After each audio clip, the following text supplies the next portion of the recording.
Hi, and welcome back to Wildman Wheels. Today, we are going to finish up the mini bike and we're going to go racing it. Right at the very end of this video, I'll throw the race in there.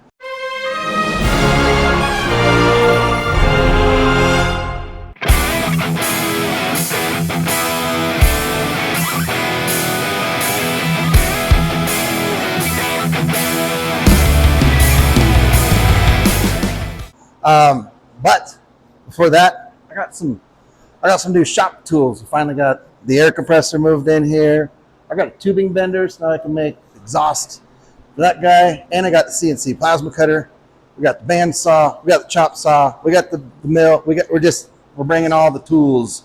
Finally getting this place kind of, somewhat set up like a shop. So before I get the permanent air system installed into the shop, where you can just plug the hose in wherever you need it, we're doing a temporary, so let's get that started first. Perfect.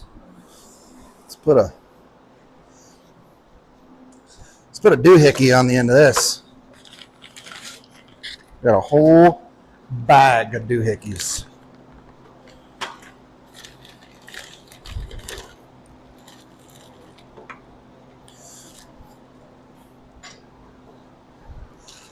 These guys right here, for the males and the females, are my absolute favorite. These guys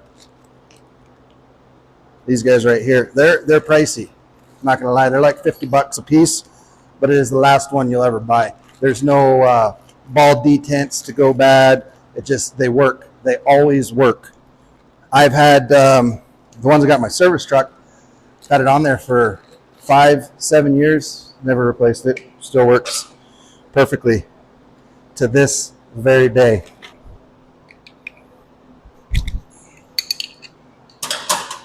All right, so what I'm doing here is I had an old air hose that got a cut in the middle of it, and so I'm just going to use this air hose here. I just cut it, right there where the cut was, and we're going to just use this as a pigtail onto the compressor for now. Which, in all honesty, it's long enough that, it reaches all the way across the shop. So it'll probably be fine. And then this other air hose we have here, we can just hang on to it for now.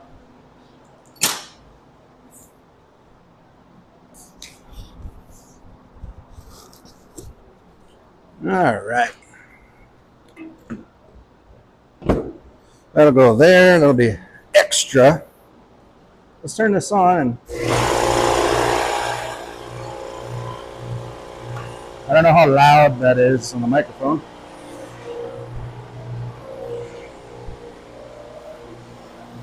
Yeah, this little guy, here's where the hose got smashed, so let's cut that off. And then this is that Flexzilla hose. And then I got these, you can put a new end on the hose. So we can make a little short hose for something. Or maybe later I will put that hose back together and you can just run a union and then I'll have 2 full-length hoses. I don't know. We'll see.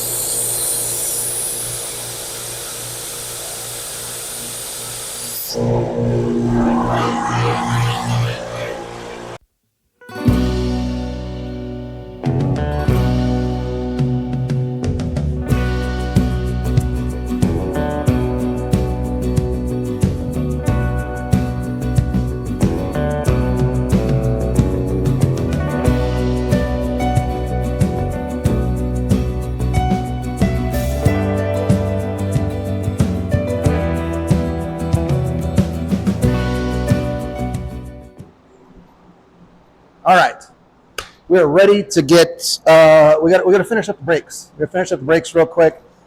One of these days, I'm gonna get this light fixed so you could see. Now, the only downfall to this shop currently, the electrical system in it, is there's only one 220 outlet that's right there. And so, of course, that's where the air compressor is going to go. But I need another 220 for the welder. I need a 220 for the plasma cutter. And I'd like to have more than just 2 additional 220s. I'd like to have one, a couple over there, a couple over there, a couple over there, and maybe even a second one right underneath that one. We can wheel the welder around the shop wherever you need to be and plug it into various places. So that's going to be one of the projects coming up very soon. I have to get the CNC plasma cutter. Well, check it out.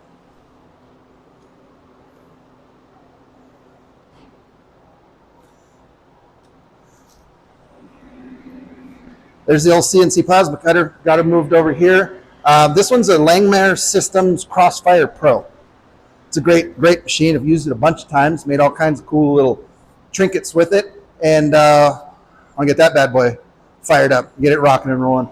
And I need 220 for that. But then the air compressor also has to run. So I can't run an extension cord from that 220 to that one, because then the air compressor needs to run while that's running at the same time. So I need another 220 over here. We don't have any 220. We just got 110. All the way around the whole shop. It's the only 220 outlet. So I don't know. I don't know if we can tap into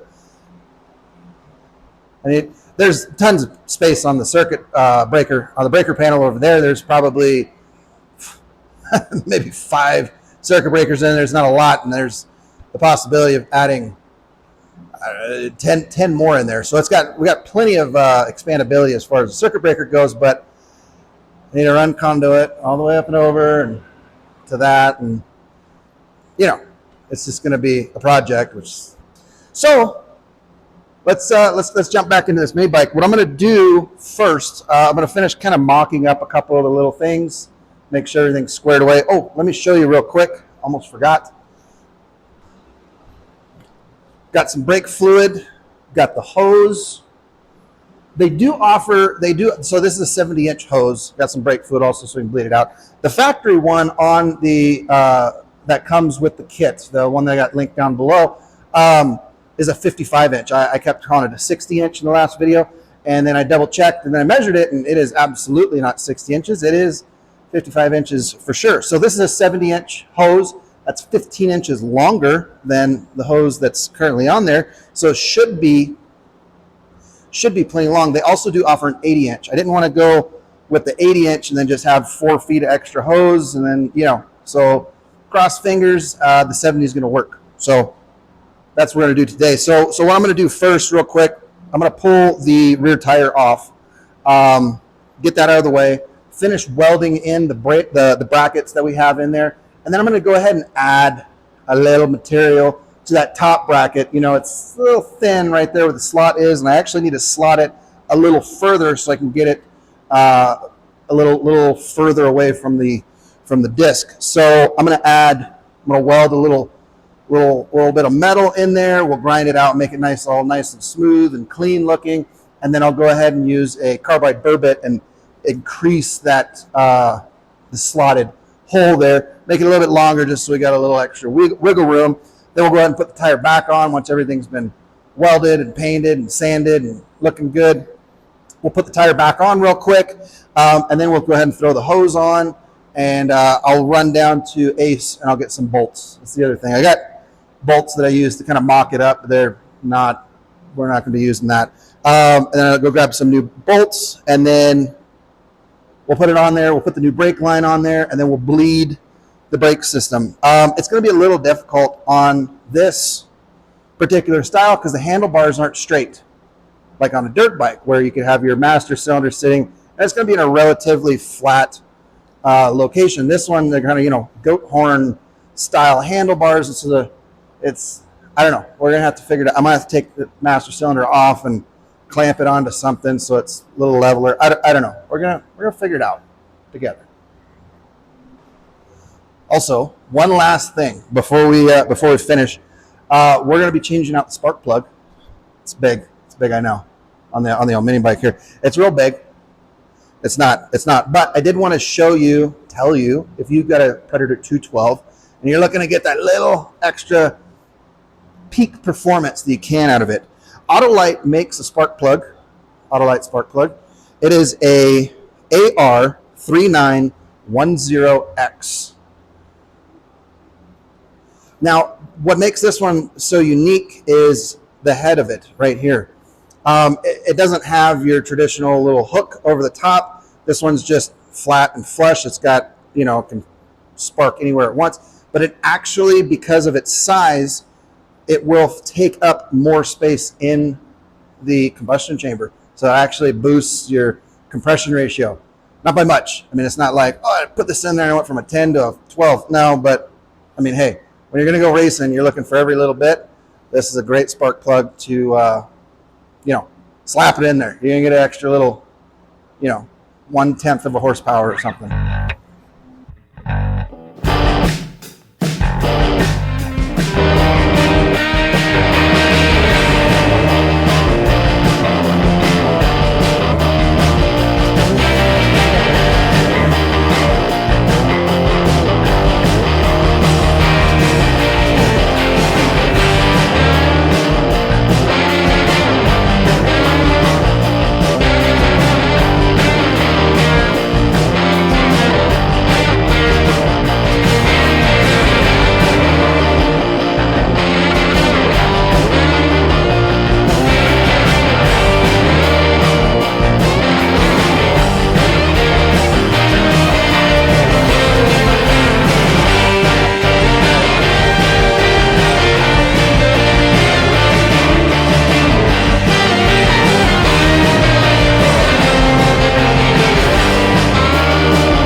Let's throw this tire on, and I'm going to probably end up putting the tire on and taking it off several times because I need to get this little extra bit of metal that I welded in there. I'm going to need to grind down that and get that to be the right, and then I'll come through and finish slotting that hole out.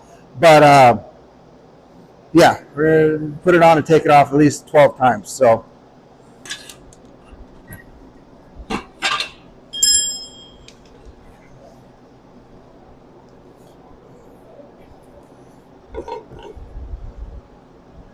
Looks like we got enough of the excess material out of the way. The caliper is going to work. So I'm going to go ahead and just clean it up a little bit, and then I'm going to fully install the tire. We're putting the chain on. We're going to get it fully set exactly where it's going to be. I'll double check, make sure everything's squared and straight and the way it needs to be. And then I'll pull it back off. We'll get that hole slotted out, and then we're ready to mount we'll be ready to mount the caliper, get the hose, the longer hose installed there, and get it set in its final resting place. So we're making progress. We're doing good. Okay, so you can see I welded this piece on right here to give myself quite a bit more meat in there, but we'll be able to slot this out a little bit. So this still does have the tight the short hose on it. But that's in its fully seated position. That's with these sliding pins making contact with that, with the disc there. But, and you can see where we're at, and you see kind of why I had to add that little bit of extra material. We should be able to slot that hole out. That should give us plenty of room there. On this bottom one here, I have plenty of room to slot. So the bottom one's fine. I just need to add a little bit here on the top. And then we'll be good to go. So as you can see, it seats in there pretty nicely. This clears right in here. This all clears down here, just barely. It's all close, but you know, that's what we're dealing with. So let me grab the carbide burr bits, and we're gonna slot this out just maybe another half a hole width right into here, and then we're done.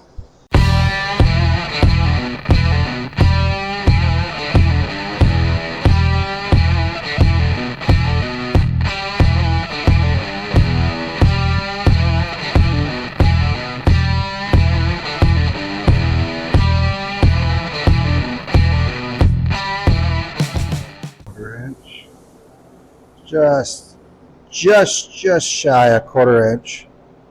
So we'll go ahead and call that 1/4 inch, and then this is 1/8 on the dot. 125. That's how long the bolt needs to be.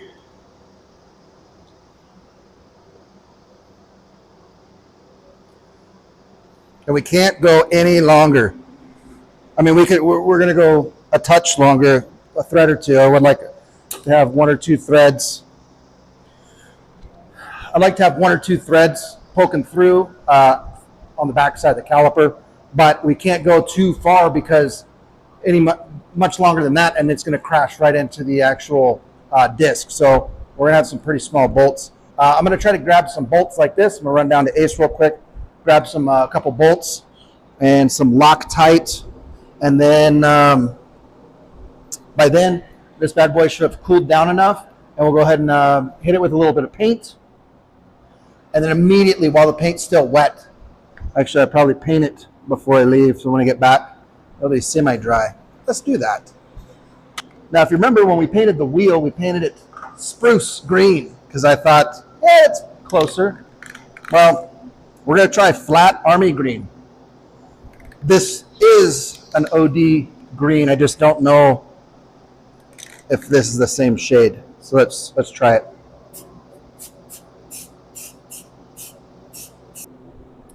I'm just hoping once it's dried, it doesn't just stick out like a sore thumb.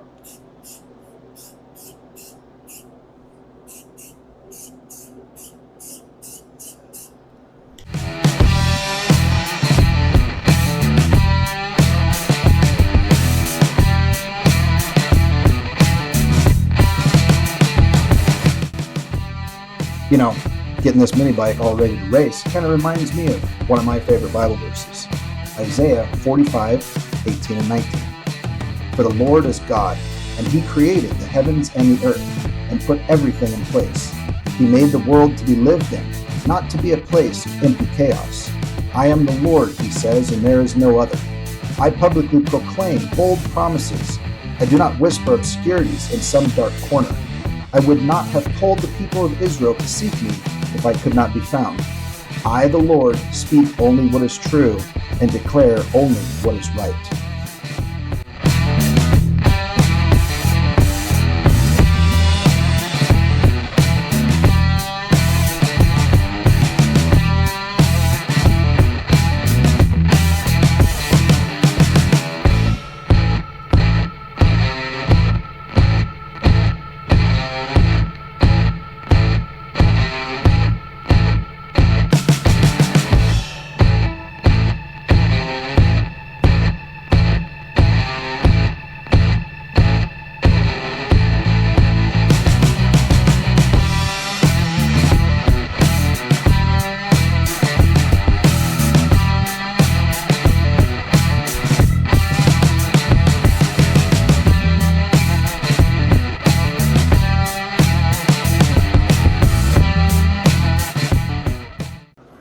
So we just did a time lapse on the last little bit, so I just had to keep going, running out of time.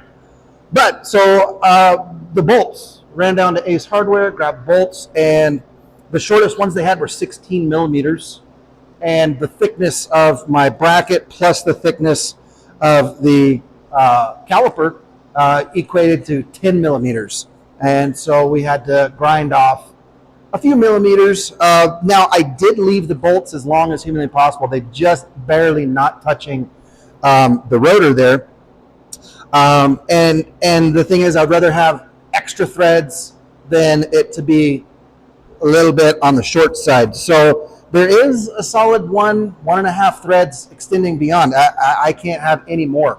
There might only be 30 or 40 thousandths between the bolt and this rotor. So we should be fine because everything is hard mounted. There's nothing that can wiggle or flex. So it should be fine. We'll find out when we actually go ride this thing. If it's dragging, if it is, then we'll just pull the bolts out and we'll just keep grinding them down until we got as much bolt as possible without it touching. Now, I've heard rumors from various individuals that these are an absolute pain to bleed. So I'm really looking forward to that. Pop this guy off.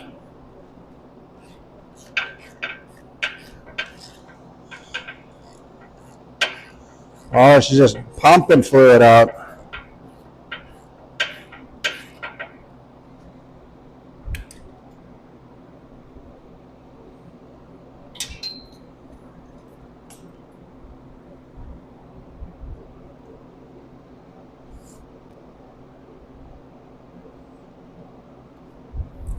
Now, these are not copper crush washers, so they are a reusable seal. Let's see. Okay, it is a little bit longer. Man, I hope I didn't need to go with the 80 incher, if you know what I'm saying. So let's jam this bad dude on here.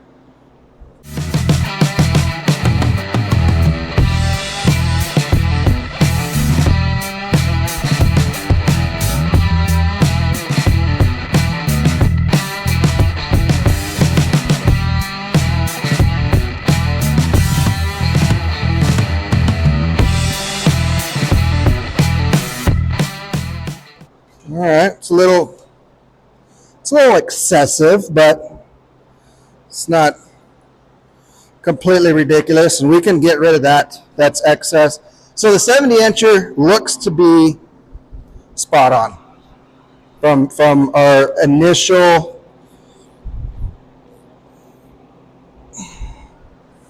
preliminary initial, it looks to be spot on. Got a little extra right here. Do a nice little there. We got a little bit extra up here. Yeah, okay. There goes the sunglasses. Okay, look at there. Look at there. 70 inches. Okay, it's verified. The 70 incher is the one that you need. Okay.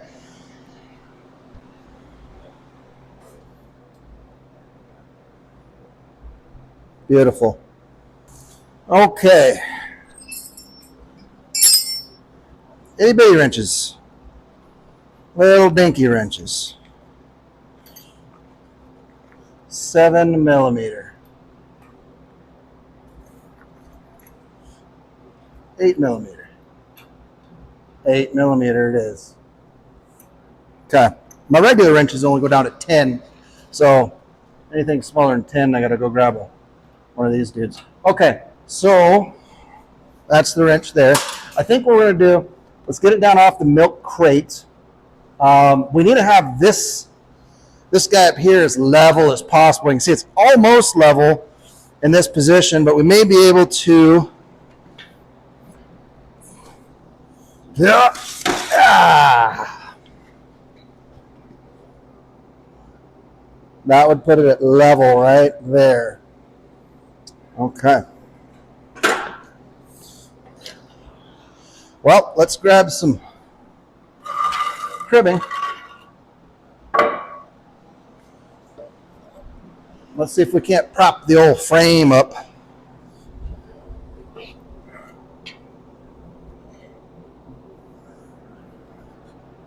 It's pretty close.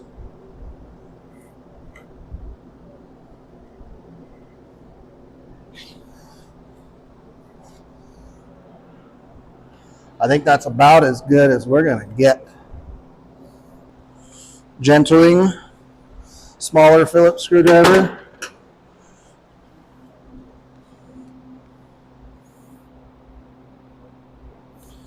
Larger Phillips screwdriver. I get the in between. There we go. That was tight.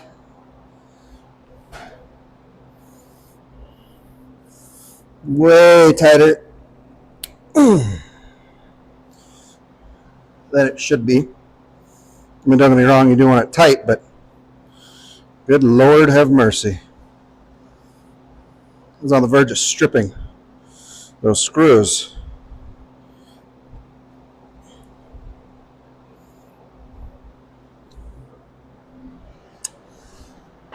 Now the cap doesn't want to come off.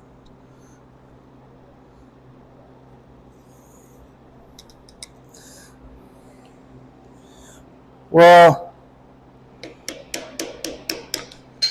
there it goes.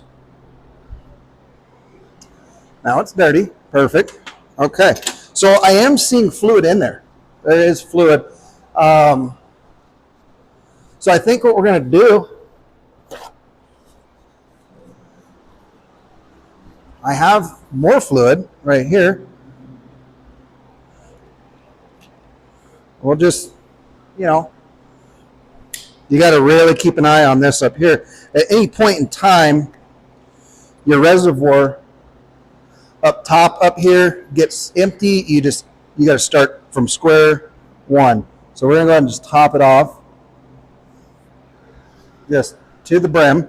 And then I'm going to go ahead and grab this 8 millimeter and we're going to do a gravity bleed. We're just going to start with a gravity bleed.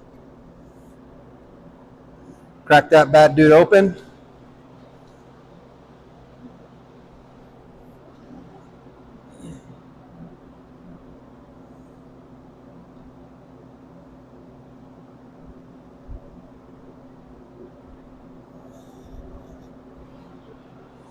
And we're just going to let it go. Oh, that's already dropped a lot.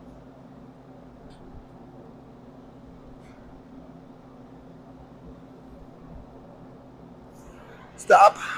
We don't want to air bubble.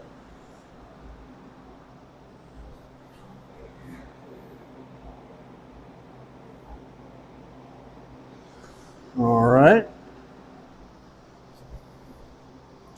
We got some more in there.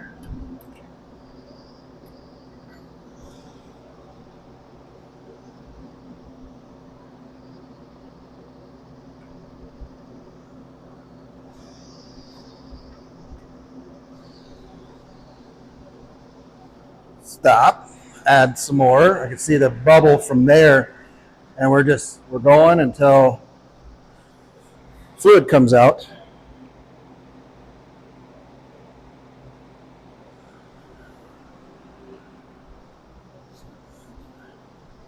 And I'm taking the bleeder screw all the oh there we go. Okay, so see how we got fluid just pouring out of that thing. So from the experience that I've had in the past, it's bled. But we'll give it a shot. So that's really full, not as full as it was a second ago, but it should be full enough, more than full enough. Now we will go ahead and install the screws on here because it's a little weeble wobbly, and I don't want to be pumping on this and brake fluid going everywhere. Brake fluid and paint don't really mix, and spray paint especially, so whatever brake fluid touches, it's just, so we're gonna screw these down just snug. We're not gonna get crazy with it. Okay, park brake is off. See, that feels, I mean, that's tight. Those brakes are working.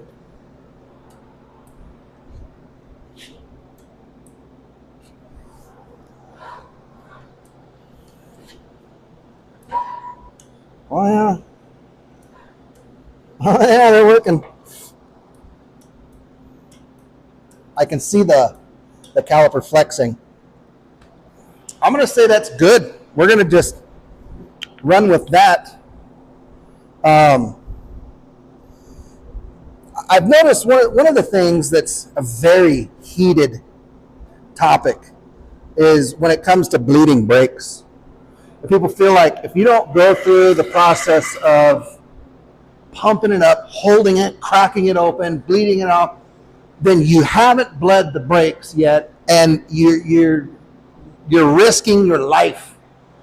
I just don't see it that way. We went from a completely empty system, and all of the air is out. The brake bleeder is on the top, so this entire, for there to be fluid coming out of the bleeder, that means this entire cavity is full. The line is full. You saw me fill it up 2 or 3 times. We added a surprising amount of fluid. I didn't think it was going to need that much fluid. We added a surprising amount of fluid to this thing before it was full. So, and you can see right there, we just kind of, hit it a couple times. Now it's got a park brake. That's actually, I'm really excited about that because it's never had a park brake before. And now you can, park it on a hill. And it's been its entire life in the shop. It doesn't need a park brake. But it's got one. Okay, I'm going to go take her for just a quick spin. Just see how did the brakes feel. Do we need to keep messing with them?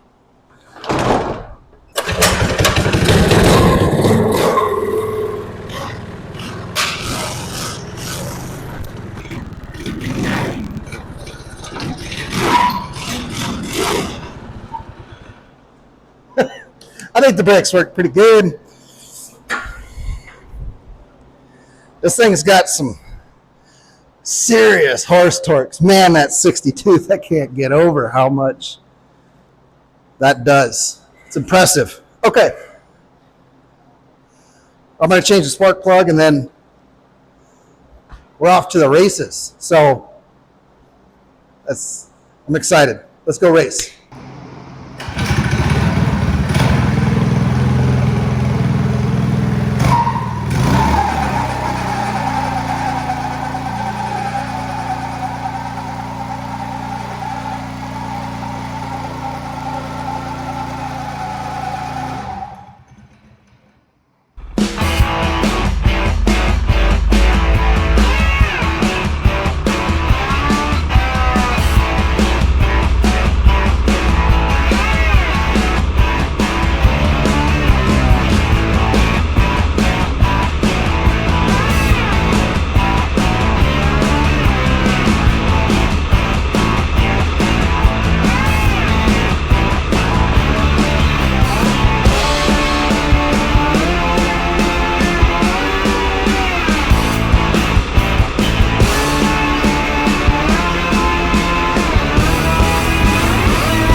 the race. So I think the mini bike's all good to go. I mean, we went for that little trip yesterday, ran around for probably, I don't know, about 40 minutes, 45 minutes, got probably 10 miles down, and everything seemed to work great. No issues whatsoever with the mini bike. I just had to adjust the car idle up just a scotch when I got back to the house, but sit there and idle all day long.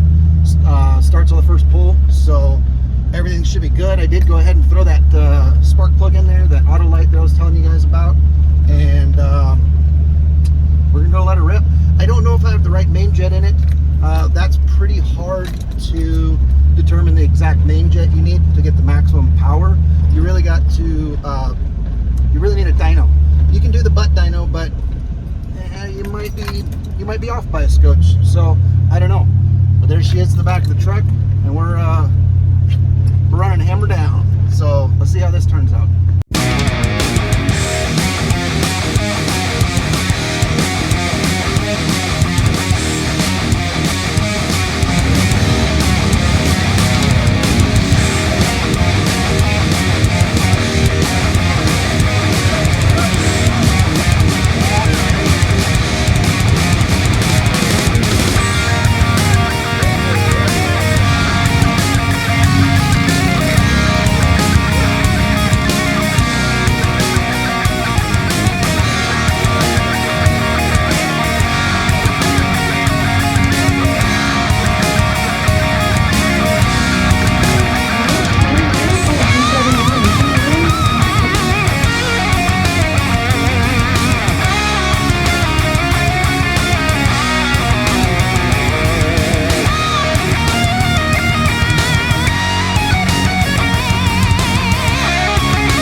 All right. Well, I think that's going to do it for this episode.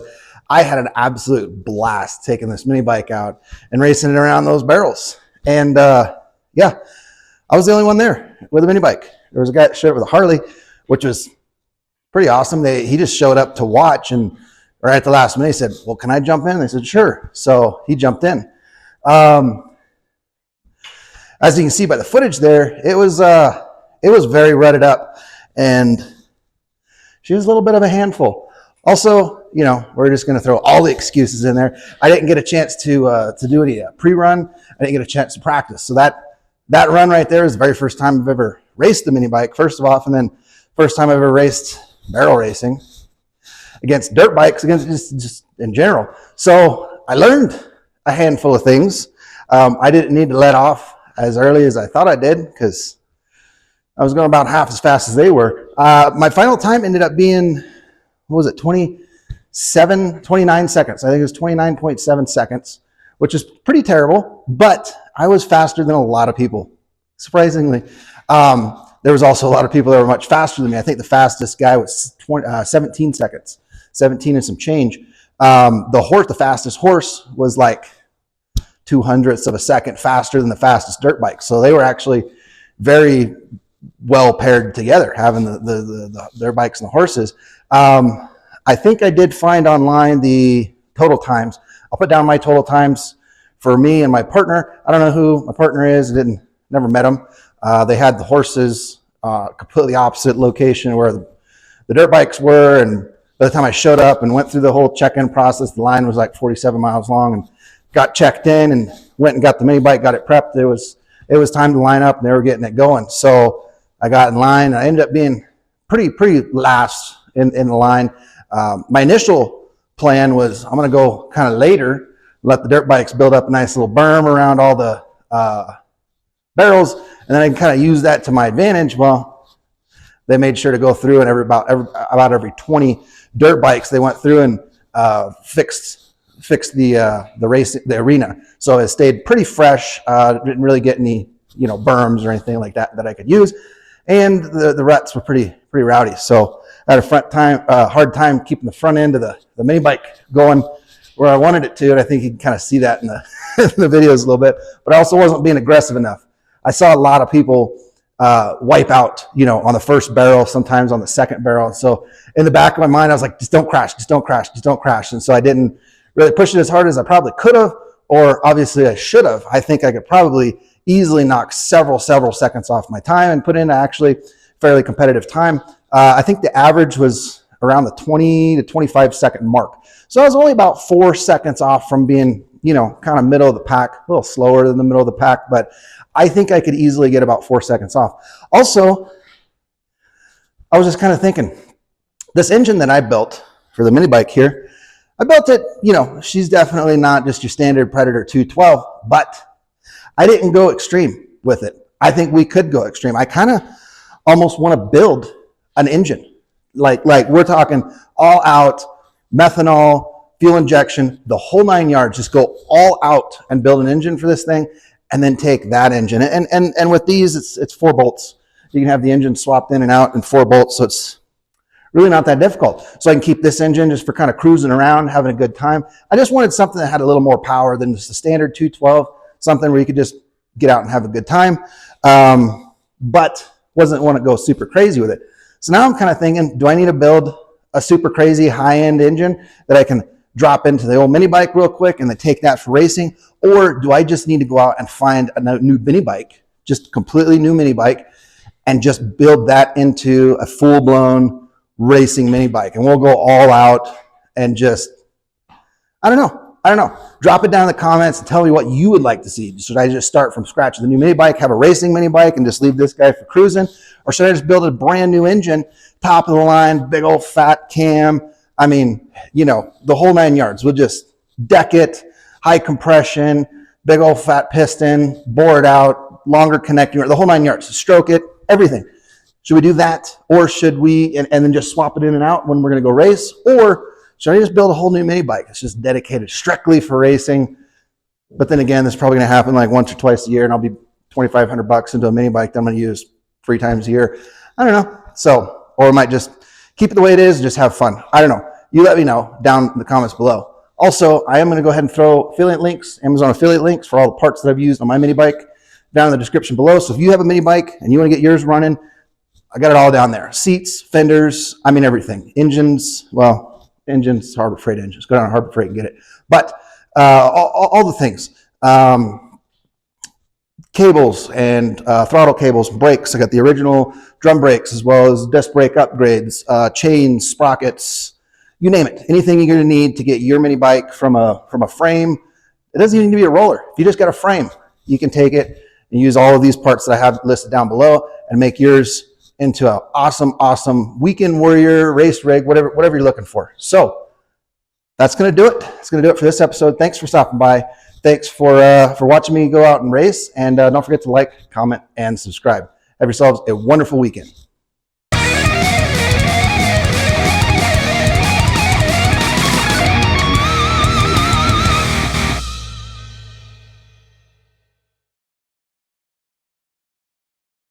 Also, quick PS, we got a big project coming up. I'm excited. Hunting season's coming up, and we do need to finish. Just waiting on a couple parts for that generator there. We'll get that bad boy back together and throw it up on the old face space. But we got another project. One of the projects I brought home a couple weeks ago, and it's pretty awesome. Doing a little bit of research, the company is still in existence today. So I'm going to reach out to the company, and I'm going to see what kind of support I can get. But I'm going to be bringing that to you next week. So hang around. I got parts coming. We're just parts. We just bought stuff, and it's just all going to be showing up as quick and fast as we can. We're going to go through this thing. We're taking it down to the bare frame, paint, the whole 9 yards. We're taking this thing from the grave and we're putting it back to 100%. Kind of like I did with the old riding lawnmower. We're going all the way down to the frame. We're going to paint it. We're going to clean it up. We're going to reseal it. We're putting it all back together. We're going to make this thing awesome, and we're going to be using it. We're going to go elk hunting with it. So hang around. Next week, we're going to get started on it.